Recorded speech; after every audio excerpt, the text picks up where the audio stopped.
તો આપણે પણ બધા શ્રીજી મહારાજના આશ્રિત છીએ ને.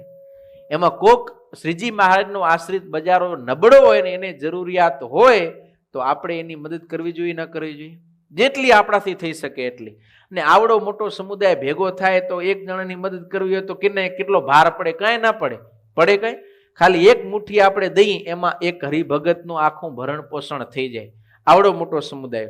ખાલી આ સત્સંગની બાબત નહીં, ધર્મની બાબત હોય કે માન લો આપણો હિન્દુ ધર્મ છે, એ હિન્દુ ધર્મની અંદર આપણા કોઈ ભાઈને કાંઈ તકલીફ છે, આપણી કોઈ બેન દીકરીઓને કાંઈ તકલીફ છે, અને હિન્દુ ધર્મના એ વિચારે કે આપણો ભાઈ છે, આપણી બેન છે, આપણી દીકરી છે, એને અત્યારે જરૂર પડીને હાલો આપણે બધા એની મદદમાં જઈએ.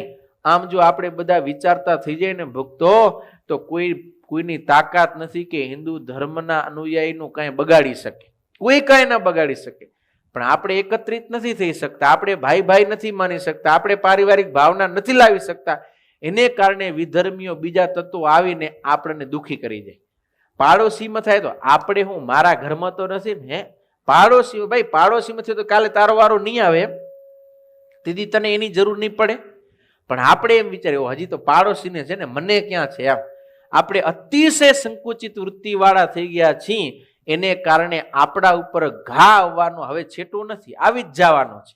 આવા નાવા રહ્યા ને આપણે નહીં સુધર્યા તો, હો હા, આપણે નહીં સુધર્યા ને આવા નાવા રહ્યા તો એ ઘા જે પાડોશીમાં છે ને આવતીકાલે મારા ઉપર આવતા કંઈ જ વાર નહીં લાગે. તો બાજુમાં જરૂર છે તો આપણે મદદ કરી, તો જેથી આપણે જરૂર પડશે તેથી એ પાડોશી આપણને મદદ કરશે. આજે એક દ્રષ્ટાંત છે, એ ધર્મની બાબત છે કે હિન્દુ ધર્મનો એ ગમે ત્યાં હોય ને આપણો ભાઈ છે, આપણો છે એમ માનીને એના મદદમાં આપણે બધા હિન્દુ જો ભેગા થઈને મંડીએ તો ક્યારેય પણ આપણે દુઃખી થવાનો વારો આવશે નહીં, અને આપણા ધર્મને પણ ક્યારેય કંઈ આંચ નહીં આવે.